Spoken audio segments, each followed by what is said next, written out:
Yo, what's going on, boys? It's your boy Butters. Today we're going to check out this video. Blizzard just sent out a new update for Season 2, Season of Blood. And so we're going to see what they want to do with Diablo 4 because that shit's been crashing like fucking, I don't know.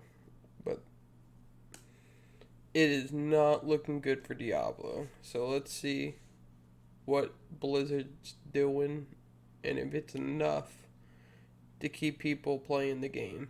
Diablo 4's Season 2 looks surprisingly good from the dev update livestream. I'm going to break down some of the highlights in this video that make me excited. Now, first of all, I didn't think there was going to be as many changes. I did not think there was going to be as much new additions to the game as there seems to be. Whether or not this is enough for you to come back and try the game, if you are not currently playing the game, is up for you to decide, but I'm going to lay down the information so you have it available on the highlights of what makes me the most excited about Season 2. So with that being said, I want to tell you the number one change that I actually like the best. And you might think I'm going to go with the fact that Uber Uniques are going to be farmable, or there's 5 new bosses, but actually it's something different. So items in this game feel bad.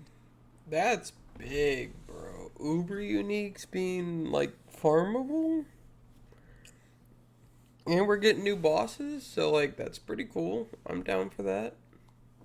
To farm, and they're trying to work on that with this one change is one such addition I actually like. So for instance, World Tier 4 now only drops Ancestor items. World Tier 3 only drops Sacred items. That's also crazy as fuck, bro. I hated the fact that World Tier 4 also dropped Sacred. That shit was annoying as hell.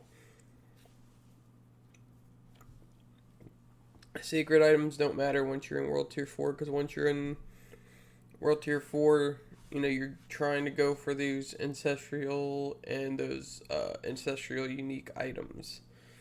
And so, this is a huge fucking change. That's good. I'm enjoying this so far.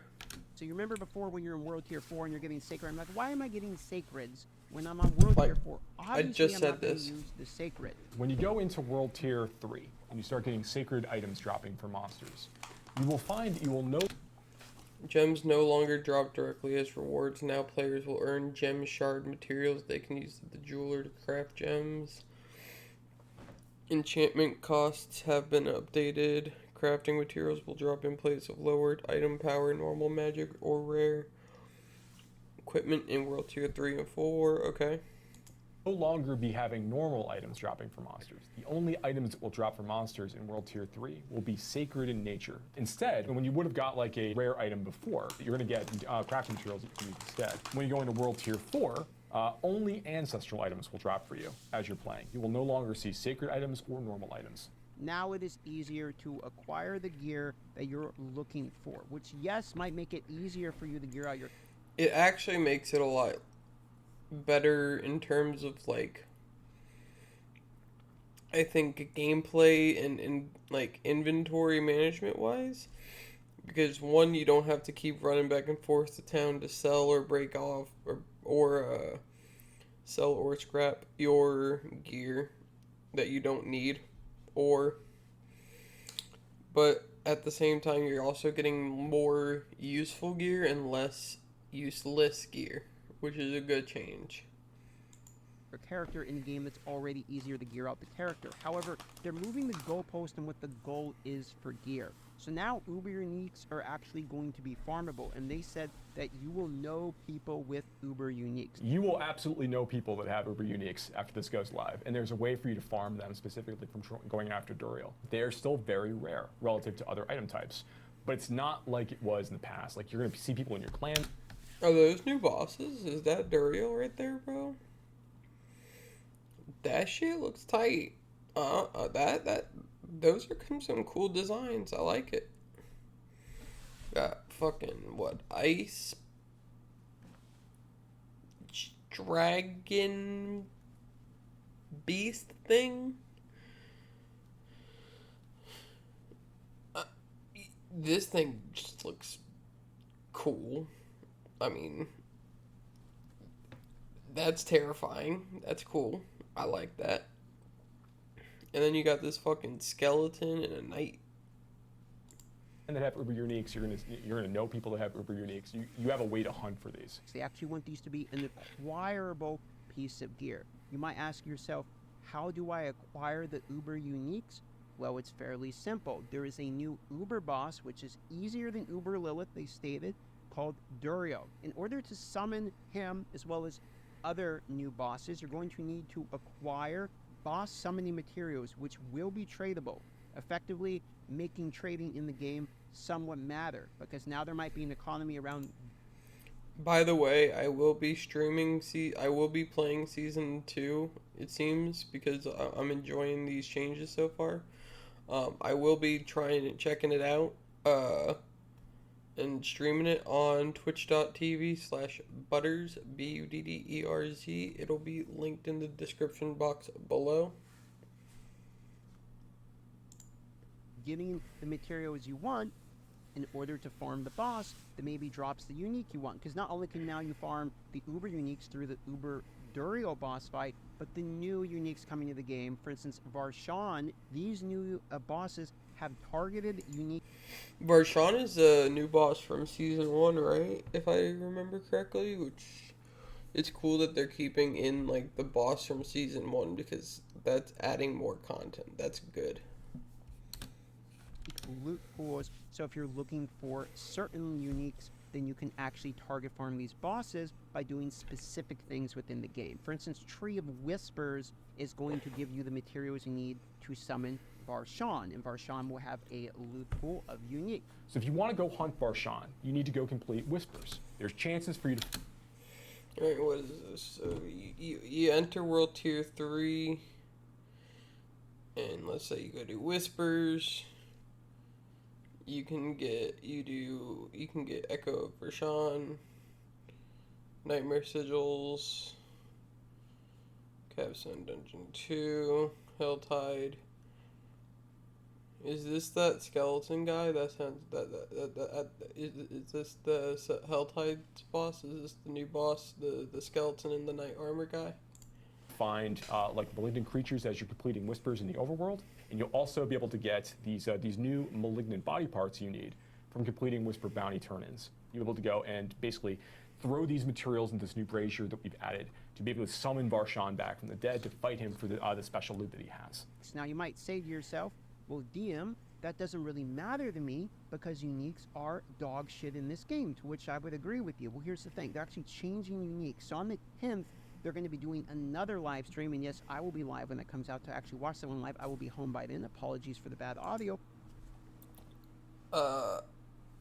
We will be checking this out, and we will be reacting to that as well. So be sure to stay tuned. Click that like, comment, and subscribe button to stay tuned for more content.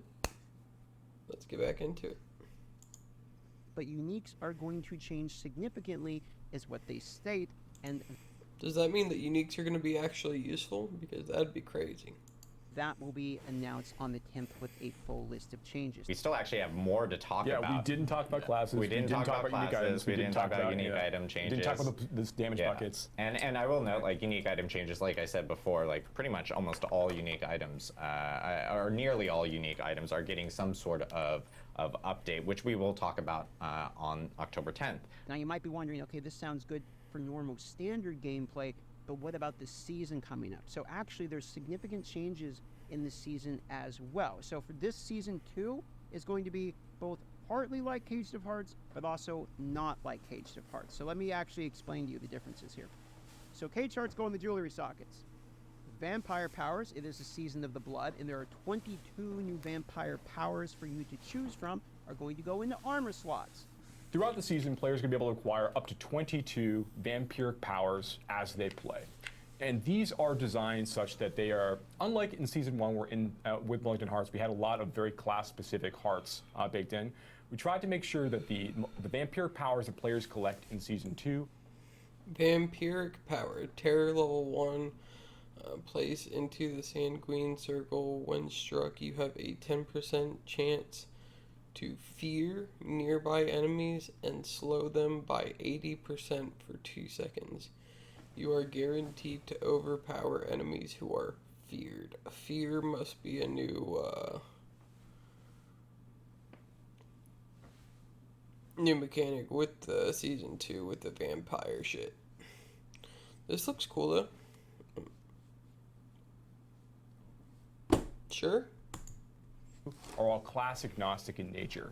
Players need to acquire a certain armor pieces that have these packs associated with them in order to fuel these. So that is where it is similar. However, you're going to level up the abilities through materials you will acquire on your gear, okay, which will make the powers effectively stronger, and some of these powers are actually quite ridiculous. Now, they have the full list of 22 of them. I'm not going to go over all of them because this is... I'm not going to go over all of them in this chat. Let's see, we'll look through some. Anticipation, your ultimate skills gain 20% cooldown reduction. That's fucking nuts. Your cooldown skill, your ultimate skills can gain 12%.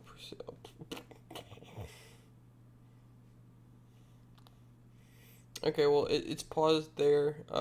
If for anybody who wants to read it, highlight video, go and I over will it. go over all of the vampire powers in a different video. But I actually thought that part looked pretty interesting, and they say every... Pause it here in case anybody wants to pause it and go over it themselves. piece of these are going to have a pact associated with it, and it gets kind of complicated, so we're going to have to go over that in sort of a separate video. But the vampire powers actually look fairly decent. There's a few of them that look sort of juicy. So the aim of these are not to be so class specific, for instance, like the cage hearts, but a little bit more of broad sense powers. Like a generic by thing. anyone depending upon your builds. I think like the one that comes to mind, for instance, is there's one that increases your damage of your ultimate based upon how many dots, are currently going on the enemies around you. I think it was like 12%. I'm doing that from memory, so you have to excuse me. Like 12% increased damage per enemy that's currently suffering the damage over time effect. So you can see they're trying to put these powers out into the ether in order for people to take them and try to run with them with new builds. So that is effectively how the Season of the Blood powers will work. But there's more coming to Season of the Blood. So Season 1 was basically just caged hearts, okay? Season 2, we get the Caged Hearts Plus, but then they also have new things coming to the game. For instance, there's this new area called the Blood Harvest, which is sort of like the Hell Tides. Instead of Hell Tides being only in certain parts of the world at certain times, these actually take over zones and will always be up. So you're always having the ability to farm them. There's always a blood harvest active across Sanctuary at any given time. Like when a blood harvest ends in one location somewhere in Sanctuary, a new one's going to pop up as Lord Zir's forces now move to a new location. There are currencies you will be farming that will actually open these caches as well with rewards in them, but the currency doesn't disappear. So you can choose to go farm it when you want, and then come back to it and farm when you want in order to get these currencies. You're going to be earning a couple of new materials that you don't get elsewhere, and that is you're going to be able to earn bloodlures, which bloodlures that you'll be able to use to basically like bait bloodseekers to come to you to be able to fight packs of them as time goes on. And you're also going to be earning these vampiric keys you can use to open like prisoners like cuffs, to be able to open vampiric caches and other things out in the overworld.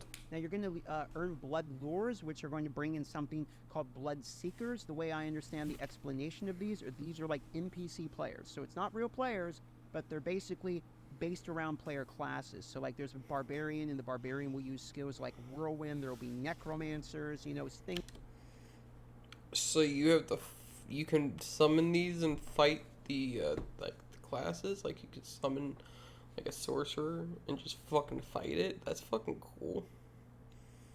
Things like that, rogues, what have you, that will be associated with the skill sets within those classes. So you're going to almost have like PvP battles, but not really, because they're not players. Again, you are playing against a computer, and they drop the potent blood. They're found in your overworlds, and they'll also invade you in dungeons. So if you are thinking of, like Dark Souls, Elden Ring, people invade you, you're doing a dungeon, you're going to get invaded, sort of like a butcher, or so that is my understanding as it currently states. So I thought that was sounds kind of pretty interesting. fucking cool. There's also another linear progression system, or vertical progression system, I suppose, called Hunter's Acclaim. You're going to do like these challenges to get more power and gear, sort of vague at the moment. As you do things in the Blood Harvest area, as you're killing Bloodseekers, as you are freeing prisoners, as you're completing new Blood Harvest themed whispers that are also going to be active in those areas, you're going to be earning Hunter's Acclaim that will allow you to basically go and earn a number of other rewards Some of the vampiric powers that you want to unlock for your character are available through the system, a few of them, and then there's lots of like potent blood you can get from the system, and then also gear as well as you're progressing through. Now, moving forward, there's new bosses. They mentioned these with each unique pool. There are 5 new bosses, and like I stated earlier, you access these bosses through acquiring different materials, which again are tradable from doing different activities. Varshan, for instance, with the Tree of Whispers. There's the Galvanic Saint, which is like a lightning boss, and you can do that by completing Helltide. So we have another reason. So you do different things, and you can summon or get the materials and summon or go to fight certain bosses. And then from what I understand, each boss has like kind of like their own loot table. And so like you can target farm certain uniques or whatever you need through fighting certain different kind of bosses. To actually And you can target do farm the it, which Helltides actually as is well. great. The next iPhone is coming, and this Fuck is ads. mouse interlock. It's super easy to use, it's really strong, and it's so thin, allows fast one. One of the new creatures that we're adding is this the Galvanic Saint. This is a new, like very lightning-themed boss that players will be able to go and engage with as they complete Helltide content. They will learn Infernal Steel from opening various caches and use this as a way, as part of a new layer, to go and summon the Galvanic Saint and deal with his lightning-themed attacks. Now, if you kill these 2 bosses, this is going to give you what you need in order to summon that level 100 Uber Duriel boss to get the Uber Unique. So you effectively have to farm these certain Level 100. Okay, so it's another. Duriel's like another Uber boss. He's a level 100 boss. bosses in order to get to the next boss. So if you want to farm Uber Uniques, then maybe you acquire a lot of gold currency and you trade, for instance, to another player to buy. If people are willing to sell it for gold, I'm sure they would be worth more than, you know, people don't need gold as much as they're going to want the. By the way, we were kidding. We love ads. They can get annoying when you're watching a video. When they play in the middle of a video, we love ads though. Ads are great. Ads are the whole reason that content creators, certain content creators are even able to do what they love and make the content that they can. So ads are important, very, very important. Currencies for this, or I guess a friend could give it to you or something. You would then farm the other bosses in order to get the pieces that you actually need to summon the Uber Unique, or the Uber boss fight, which is easier than Uber Lilith, by the way. They've doubled down on mentioning that, which will give you access to these Uber Uniques. Additionally, when you kill Varshan and when you kill the Galvanic Saint in World Tier 4, they drop summoning components that you need in order to summon Duriel, King of Maggots. You know, who is a new level 100 boss that we're adding as part of the seasonal experience, who has a chance to drop unique items as well as a low chance to drop uber unique items.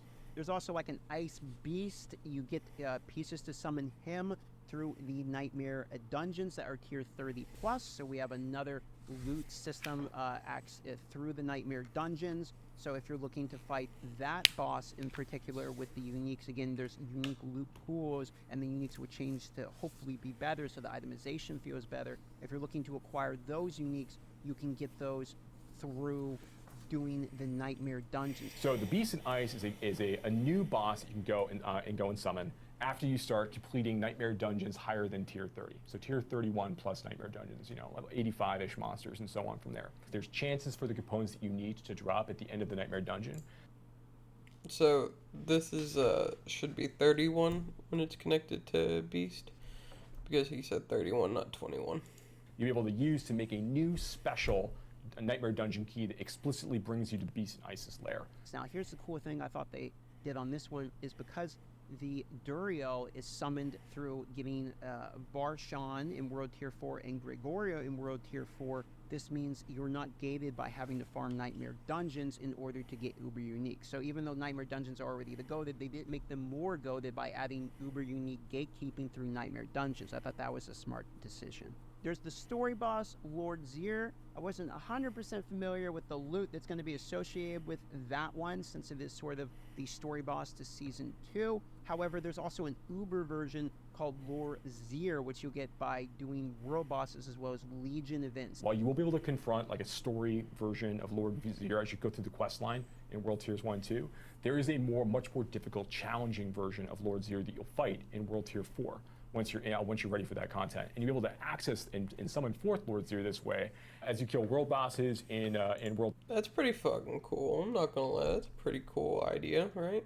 Tier 4, and as you complete Legion events in World Tier 4, be able to gather these materials forward and bring them to go and summon Lord Zero. So again, they're tying different bosses to different variety of content. So if you want like a Tempest Roar, you go do, you know, Hell Tides. If you want this one, yeah, that's not actually the one it's for, but I'm saying certain uniques will be tied to certain bosses. So depending upon the class, there will be reason specifically to target other content in the game. I think that is a good change, because at the moment it's basically Nightmare Dungeon or quit the game, because Nightmare Dungeons are the GOAT. So forcing people out of the Nightmare Dungeons into the overworld is literally what I suggested that one of the things that they should do to help improve the game is get people out of the Nightmare Dungeons. However, speaking of Nightmare Dungeons did get some quality of life buffs as well as some good changes associated with them. Teleporting now brings you directly inside of the dungeon, so you're not getting hit with that. Teleporting to okay. So instead of arriving right outside the dungeon, it'll just take you into the dungeon now when you go to Nightmare Dungeons. That's fucking cool. That double loading That's screen. pretty useful. Events within dungeons now have monster density increased as well, which is a Okay. huge win in my opinion, because everyone loves density. I've been playing Path of Exile, and having these huge mob density that you blow through feels amazing. I think we should get as much density as possible. NPCs and events won't get one shot instantly. There are some. That is a game I'm trying to get into as well as Path of Exile. Yeah. Very annoying ones, like the ones with the dude that puts their head through the thing, you know, like the stockades or whatever it is, where they're stuck there. They can get like insta-gibbed. So the NPCs will be a little bit more tanky, the ones you have to save, for instance. Okay, traps are more visible, and CC has been reduced. Paragon glyph experience is being increased as a reward, because Okay. paragons are a pain in the booty to level. There is changes to some of the most annoying things like lightning storm, backstabber, etc. So that way you don't get one shot as much, or it's not so annoying. Effectively, they're trying to reduce the shit that everyone's moaning about and make stuff that people think feel bad better. They are doing some changes around Nightmare Dungeons to make them smoother. That's good that they're trying to make their game better, because we all know that Blizzard can and will, if given the ability to, make the game worse.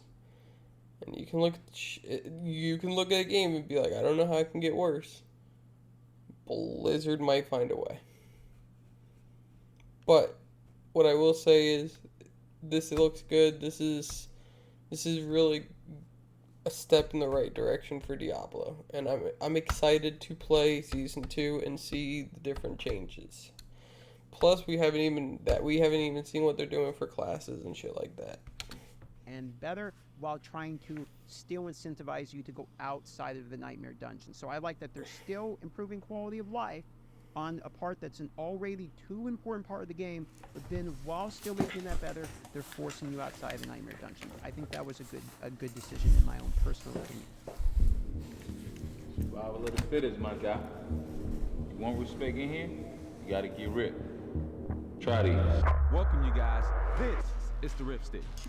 Even though this looks small and simple, this will be the best workout you ever had. The Rift Stick is isometric holds plus movement to give you that crazy pump. This small device can go with you anywhere, on the plane. They once again tried to remove doubling back in Nightmare Dungeons, and now it's much more about just get to the boss, find the boss, kill the boss. Like people like killing bosses, so I like that. That is as my well. that And is I'm one of my mostly favorite things to do in the excited game is learn, fight and kill about bosses. these world bosses, or the new 5 new bosses and the unique changes, because I still think the biggest complaint currently people have within Diablo is the fact that itemization doesn't feel good, which is why the one I started right in the beginning was World Tier 3 Sacred only, World Tier 4 Ancestral only, which will mean you get your gear even sooner, which has been a complaint, but now it's more about farming the uniques through these new target farming methods in order to get the uniques, and then hopefully uber uniques for the mega grinders, or specifically it's not really even supposed to be mega grinders, it's supposed to be achievable for people that are actually playing the game now, but still rare and difficult to acquire. How they balance that, I don't have the numbers on, we'll find out together. I think where really the weight of this comes down to is the next Campfire Chat, when we learn the unique item changes and how much exactly these item changes on the uniques will affect the power of these uniques. A lot of uniques feel bad. Barbarian is a great example of somebody that doesn't have uniques to really do almost anything. And while they added, yes, vulnerability and critical damage, etc., to certain items a while back to try to make them even better, fundamentally still they don't feel so great, all of the uniques. So if they make uniques actually good and exciting to acquire, then give us bosses to fight in order to target these uniques, and then have overworld events, legion events, things you need to do that aren't just nightmare dungeons in order to unlock these bosses, we might actually have a somewhat satisfying gameplay loop that ends on you getting uber uniques your target farming. So that is sort of what we're seeing so far. They're also going to talk about Big W for Diablo 4. I would say this is a big W update. resistance changes, the fact that vulnerability and critical strike damage and are way too overpowered, as well as class balance changes in the upcoming live stream. So we have some of the conversation already acquired, which so far is looking, I will admit it, better than I thought. I thought it was going to be a Season 2 snooze fest, in my own personal opinion. I thought it was going to be Cage Hearts 2.0. This looks a little better than I was expecting, so we'll have to see what happens on the 10th with the next update live stream. And Pretty that one, true. I think the real telltale sign. Yeah, I is going didn't to be expect a the lot damage from buckets Season plus the unique 2, changes in looking order at to see the Season full 1, but picture like, on how this new gameplay farming loop is going to this go looks together. pretty good That's just a brief so overview. far. I I'm sure enjoy got it. some He's of these speaking not facts. 100% So. as detailed or accurate as I would like. Again, I am actually currently at Blizzard headquarters, but not for Warcraft, not actually for Diablo 4, so I haven't got a chance to talk to them or in person or anything about Diablo 4, unfortunately, in detail as much as I would like. But this is my understanding so far as how it goes. Looks better than I thought, but again, I'm holding my opinion until the 10th on whether or not these are really big changes for the game until we see what they say on the 10th. That's all so far. So far, I will say that I'm excited. It does look good. I am excited to give Season 2 a shot. We will see in 4 more days what they say about the rest of the update. And catch you guys later. I will link his video in the description below, and also my Twitch channel in the description below. Thank you guys so much. Have a great day. Peace.